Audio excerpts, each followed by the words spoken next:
లెక్క తేలాలి, దామాష ప్రకారం నిధులు నియామకాలు చేపట్టాలి అనే ఆలోచన కాంగ్రెస్ పార్టీ నిర్ణయం తీసుకున్నది.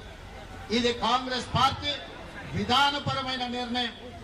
ఒక్కసారి కాంగ్రెస్ పార్టీ విధానపరమైన నిర్ణయం తీసుకున్నప్పుడు రాహుల్ గాంధీ గారు స్పష్టంగా పాదయాత్ర సందర్భంలో చెప్పిండు, మేము ఎక్కడ అధికారంలోకి వచ్చిన వెంబడే కులగణన చేసి తీరుతాము, కేంద్రంలో కూడా ఎర్రకోట మీద జెండా ఎగిరేసి ఈ దేశంలో జనగణనలో కులగణను చేర్చి ప్రతి కులం యొక్క లెక్క తేల్చి ఉద్యోగ ఉపాధి అవకాశాలే కాదు రాజకీయ రిజర్వేషన్లు కూడా పెంచుతాం దామాష ప్రకారం అని చెప్పి రాహుల్ గాంధీ గారు చెప్పడం జరిగింది. మరి మిత్రులారా, ఈ రోజు పార్టీ విధానపరమైన నిర్ణయం తీసుకొని రాహుల్ గాంధీ గారు ఈ దేశంలో ఉన్న 70 కోట్ల బలహీన వర్గాలకు మాట ఇస్తే ఆ మాట నిలబెట్టాల్సిన బాధ్యత ప్రతి ఒక్క కాంగ్రెస్ పార్టీ కార్యకర్తగా ఉన్నది. అందులో భాగంగానే నేను ఏ సామాజిక వర్గమైనా నా మీద ఏ ఒత్తిడి ఉన్నా రాహుల్ గాంధీ గారు ఇచ్చిన మాటను నిలబెట్టడానికి మొదటి సంవత్సరంలోనే, అసలు వాస్తవంగా చెప్పాలంటే డిసెంబర్ 7 నాడు మనము ప్రభుత్వాన్ని ఏర్పాటు చేస్తే ఫిబ్రవరి 4, 2024 నాడే శాసనసభలో మా మిత్రుడు పొన్నం ప్రభాకర్ గారి చేత తీర్మానాన్ని ప్రవేశపెట్టి 100 రోజులు తిరగక ముందే బలహీన వర్గాల లెక్క తేల్చడానికి చట్టసభలలో తీర్మానం చేసిన చరిత్ర మా ప్రభుత్వాన్ని, రాహుల్ గాంధీ గారి నాయకత్వం. అక్కడి నుంచి మొదలుపెట్టి ఆ ప్రక్రియను ఫిబ్రవరి 4, 2025 నాటికి పూర్తి చేసి చట్టసభలలో ప్రవేశపెట్టినాం. అందుకే ఫిబ్రవరి 4 తారీఖును ఈ రోజు సోషల్ జస్టిస్ డేగా ఎప్పటికీ శాశ్వతంగా జరుపుకోవాలని రాష్ట్ర ప్రభుత్వం నిర్ణయం తీసుకొని ఫిబ్రవరి 4ను సోషల్ జస్టిస్ డేగా ఈ రోజు మనం నిర్ణయించుకున్నాం. మిత్రులారా, ఇవాళ మీరు ఆలోచన చేయండి, ఆనాడు తెలంగాణ ఉద్యమం జరిగిందే ఉద్యోగాల కోసం, ఉపాధి కోసం. తెలంగాణ రాష్ట్రం ఏర్పడిన తర్వాత ప్రభుత్వంలో ఉన్న ఉద్యోగ ఖాళీలను భర్తీ చేయమని విద్యార్థులు, నిరుద్యోగ యువకులు గల్లీ నుంచి ఢిల్లీ వరకు కొట్లాడి, కానీ ఆనాడు అధికారంలో ఉన్న ముఖ్యమంత్రి అయిన కుమారుడు ఉద్యోగ నియామకాలు చేపట్టలేదు. ఎన్ని పోరాటాలు చేసినా, ఎంతమంది పిల్లలు కొట్లాడినా, ఎంతమంది పిల్లలు ప్రాణాలు ఇచ్చినా ఆనాడు అధికారంలో ఉన్న వాళ్లకు చెవికెక్కలేదు. అందుకే ఎన్నికల సందర్భంగా పాదయాత్ర చేసినప్పుడు నేను తెలంగాణ నిరుద్యోగ యువకులకు ఒక మాట చెప్పిన, ఇక మీరు ఉద్యోగాలు ఇవ్వండి అని అడగకండి, తండ్రి కొడుకుల ఉద్యోగం ఊడగొట్టండి, మీ ఉద్యోగాలు మీ ఇంటికి వస్తాయని ఆనాడు నేను చెప్పిన. ఆ మాట ప్రకారం తెలంగాణలో ఉన్న యువకులు తండ్రి కొడుకుల ఉద్యోగం ఊడగొడితే సంవత్సరం తిరిగే లోపల 59,000 ప్రభుత్వ ఉద్యోగ నియామకాలు చేపట్టి మా ప్రభుత్వం చిత్తశుద్ధిని నిరూపించుకున్నది. మరి ఇవాళ మిత్రులారా, బలహీన వర్గాల కోరిక అసంబద్ధమైన కోరిక కాదు, బలహీన వర్గాల కోరిక సంబద్ధమైన కోరిక. ఈ రోజు మీది ధర్మమైన కోరిక. ఒక ధర్మమైన కోరిక నెరవేర్చడానికి ప్రభుత్వాలు ముందుకు రావాలి, బాధ్యత తీసుకోవాలి. కానీ భారతీయ జనతా పార్టీ ఈనాడందుకు సిద్ధంగా లేదు. వాళ్ళకి విధానపరమైన ఆలోచననే బలహీన వర్గాలకు వ్యతిరేకం. ఇంతకుముందు మిత్రుడు శ్రీనివాస్ గౌడ్ చెప్పిన అంశాలను నేను మళ్ళొకసారి చెప్పదలుచుకున్నా. ఆనాడు మొరార్జీ దేశాయ్ గారు ఈ దేశంలో ఉన్న బలహీన వర్గాల లెక్క తేల్చాలి, ఈ జనాభాలో జాతుల యొక్క లెక్క తేలాలి అని మండల్ కమిషన్ ను నియమించి మండల్ కమిషన్ ద్వారా నివేదిక అడిగారు. ఆ మండల్ కమిషన్ ఈ దేశంలో 52% బలహీన వర్గాలు ఉన్నారు, 27% రిజర్వేషన్ ఇవ్వాలి అని వారి ప్రతిపాదన ఇచ్చారు. కానీ కొంతకాలం వాయిదా పడ్డది.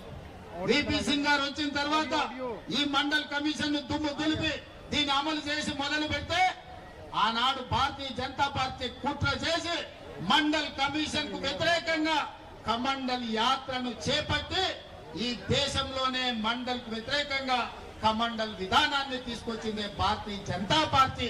ఆ భారతీయ జనతా పార్టీ ప్రతినిధే ఈ రోజు నరేంద్ర మోడీ గారు ప్రధానమంత్రి ఈ దేశంలో ఉన్నాడు. నేను ఈ రోజు ఒక మాట చెప్పదలుచుకున్నా, శ్రీమతి ఇందిరాగాంధీ గారు దళితులు కాదు, ఆదివాసీ కాదు. కానీ శ్రీమతి ఇందిరాగాంధీ గారు దళితుల పట్ల, గిరిజనుల పట్ల ఆదివాసుల పట్ల అమ్మలాగా వ్యవహరించి వాళ్ళకి రిజర్వేషన్లను అమలు చేయడమే కాదు, సొంత ఇల్లు కట్టుకోవడానికి ఇల్లు ఇవ్వడమే, ఇందిరమ్మ ఇల్లు ఇవ్వడమే కాదు, ఆవిడ అసైన్మెంట్ చట్టాన్ని తెచ్చి భూస్వాముల దగ్గర వేలాది లక్షలాది ఎకరాలను ప్రభుత్వం గుంజుకొని ఎస్సీ ఎస్టీ బీసీలకు అసైన్మెంట్ పట్టాలు ఇచ్చి భూ యజమానులను ఇందిరమ్మ చేసింది.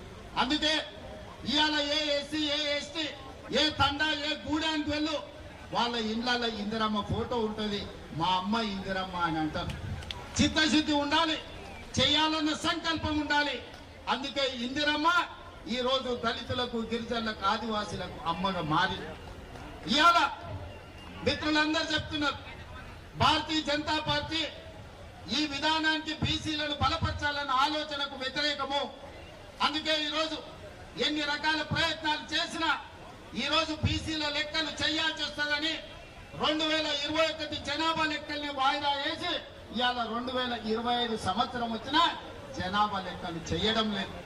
ఎందుకంటే రాహుల్ గాంధీ గారు డిమాండ్ చేసిండ్రు ఈసారి జనాభా లెక్కలల్లా కులగణన జరగాలి, జనగణనతో పాటు కులగణన జరగాలి, ఆ నివేదిక ప్రకారమే రిజర్వేషన్లు పెంచాలి అని.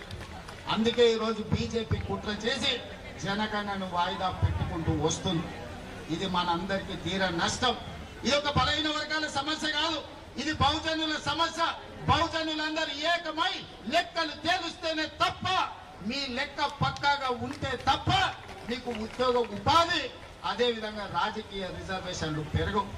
అందుకే మిత్రులారా, మనం అక్కడ గల్లీ నుంచి సంఘాలతో మాట్లాడినాం, సంస్థలతో మాట్లాడినాం, ప్రజా ప్రతినిధులతో మాట్లాడినాం, ప్రభుత్వం చర్చలు చేసింది, నివేదికలు తెప్పించింది, జనగణనలో కులగణన చేసింది.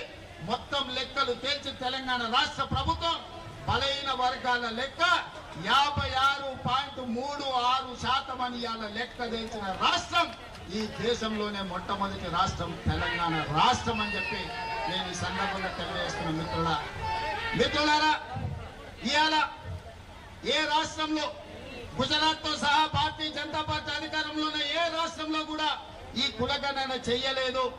ఈ దేశంలో మొట్టమొదటిసారి రాహుల్ గాంధీ గారు ఇచ్చిన మాటను నిలబెట్టుకొని తెలంగాణ రాష్ట్ర ప్రభుత్వం ఒక దిక్సూచిగా ఈ దేశ రాజకీయాలకే ఒక వెలుగుగా ఇవాళ తెలంగాణ రాష్ట్ర ప్రభుత్వం ముందుకొచ్చింది. ఇవాళ లెక్కలు తెచ్చడమే కాదు, మిత్రుడు జాజుల శ్రీనివాస్ అన్నట్టు, మా మిత్రుడు మహేష్ గౌడ్ గారు చెప్పినట్టు స్థానిక సంస్థల రిజర్వేషన్లే కాదు, ఉద్యోగ విద్యా అవకాశాలలో కూడా 42% రిజర్వేషన్లు ఇవ్వాలి. అప్పుడే నిజమైన న్యాయం మీకు జరుగుతుంది. మీ వర్గాల నుంచి డాక్టర్లు, లాయర్లు, ఇంజనీర్లు, ఐఏఎస్లు, ఐపీఎస్లు, ఐఎఫ్ఎస్లు వచ్చి ప్రభుత్వం యొక్క పరిపాలనలో మీరు భాగస్వాములు కావాలి. తెలంగాణ రాష్ట్ర అభివృద్ధిలో మీరు ముందు బాగానే నిలబడాలి అని ఇవాళ ఉద్యోగ విద్యలో కూడా రిజర్వేషన్లు పెంచాలి అని ప్రభుత్వం నిర్ణయం తీసుకున్నది. ఇవాళ రిజర్వేషన్లు పెంచడం కేంద్ర ప్రభుత్వ పరిధిలో. అందుకే శాసనసభలో తీర్మానాన్ని ప్రవేశపెట్టి అన్ని రాజకీయ పార్టీలను సమన్వయం చేసుకొని ఏకగ్రీవ తీర్మానంతో ఈ రోజు కేంద్ర ప్రభుత్వానికి పంపించినాం. నేను ఇప్పుడు అడుగుతున్న నరేంద్ర మోడీ గారు, అయ్యా మేము మా రాష్ట్రంలో చేసుకుంటామని అడిగినాం, మీ గుజరాత్ లో చేయమని మేము తీర్మానం చేయలే, మీ ఉత్తరప్రదేశ్ ప్రభుత్వంలో చేయమని తీర్మానం అడగలే, మీ మధ్యప్రదేశ్ లో మీ ప్రభుత్వంలో చేయమని అడగలే. మా తెలంగాణలో మా 4 కోట్ల ప్రజలల్లా మా బలైన వర్గాల సోదరులకు 42% రిజర్వేషన్లు ఇస్తాం, మేము మాకు అనుమతి ఇవ్వండి అని మేము తీర్మానం చేస్తే నరేంద్ర మోడీ గారు మీకు వచ్చిన కష్టమైంది అని నేను అడుగుతున్నా. నీ గుజరాత్ లో గుంట భూమి అడగలే, నీ రిజర్వేషన్ లో 1% మేము అడగలే.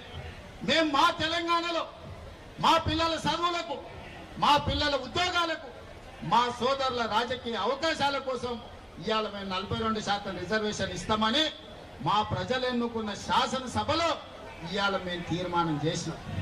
నీకేం కష్టం వచ్చిందని నేను అడుగుతున్న మోడీ గారిని.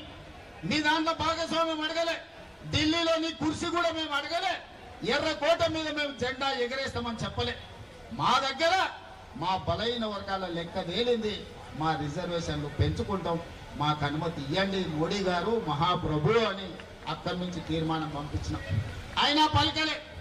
బండి సంజయ్ని కలిసిండు, ధర్మపురి అరవింద్ని కలిసిండు, కిషన్ రెడ్డిని కలిసిండు. మా పిల్లలు విజ్ఞప్తి చేసిరు, మా సోదరులు పోయి డిమాండ్ చేసింది. వాళ్ళు పలకలే, వాళ్ళు మళ్ళీ చూడలే. అందుకే ఇవాళ గల్లీలో ఉండి చెప్తే మీకు వినిపిస్తలేదు. అందుకే ఢిల్లీకి వచ్చి చెప్తాం, మోడీ గారు మీరు వినండి, జంతర్ మంతర్లో మా గొంతు వినిపిస్తున్నాం. ఇవాళ ఢిల్లీకి వచ్చినాం. ఆనాడు కురుక్షేత్రం సందర్భంగా ఒక మాట చెప్పిండు, ఆయనను పోయి రావలే హస్తినకు అని. ఆయనను పోయి రావలేను హస్తినకు అని యుద్ధానికి ముందు, కురుక్షేత్ర యుద్ధానికి ముందు పెద్దలు చెప్పారు. దాంట్లో భాగంగానే మా బలైన వర్గాల సోదరులతో కలిసి ఆయనను హస్తినకు వచ్చింది. ఈరోజు ప్రధానమంత్రి గారు మీరు వినండి, మీరు మా గుండె సప్పుడు వినండి, మా ఆలోచనలు పంచుకోండి, మాకు అనుమతి ఇవ్వండి, అప్పుడు మీ గౌరవం ఉంటుంది. అదే తెలంగాణకు మిమ్మల్ని పిలిచి పార్టీలకు అతీతంగా 10 లక్షల మందితో బహిరంగ సభ ఏర్పాటు చేసి ప్రధానమంత్రిగా మిమ్మల్ని సన్మానించే బాధ్యత నేను తీసుకుంటా. మా రాష్ట్రంలో మాకు అనుమతి ఇవ్వండి, మేము సిద్ధంగా ఉన్నాం అమలు చేయడానికి.